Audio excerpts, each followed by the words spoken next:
আসসালামু আলাইকুম। আশা করি সবাই ভালো আছেন। আমাদের অনেকেরই ধারণা ডিম খেলে কোলেস্টেরল বাড়ে। বাঙালি পেট ভরে প্লেটের পর প্লেট ভাত খান কিন্তু ডিম খান না। তাতে তার স্বাস্থ্যহানি হবে, হৃদরোগ করে স্ট্রোকের মাত্রা বাড়বে। আসুন দেখে নেওয়া যাক বিজ্ঞান কি বলে।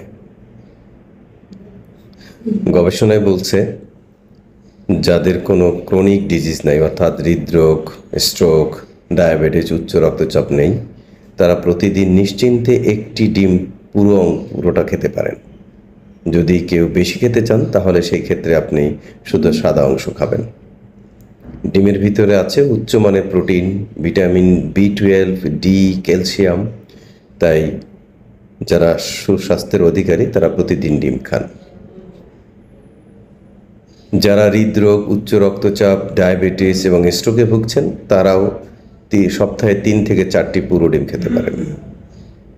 তবে যদি আপনি প্রতিদিন খেতে চান সেই ক্ষেত্রে সপ্তাহে 3-4টা পুরো ডিম এবং বাকি দিনগুলোতে আপনি ডিমের সাদা অংশ খেতে পারেন।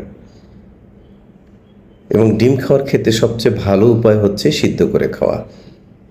ডিম তেল দিয়ে, ঘি দিয়ে ভেজে না খাওয়া। প্রতিদিন ডিম খান, সুস্থ থাকুন, আপনার কোলেস্টেরল ভালো থাকবে। আসসালামু আলাইকুম।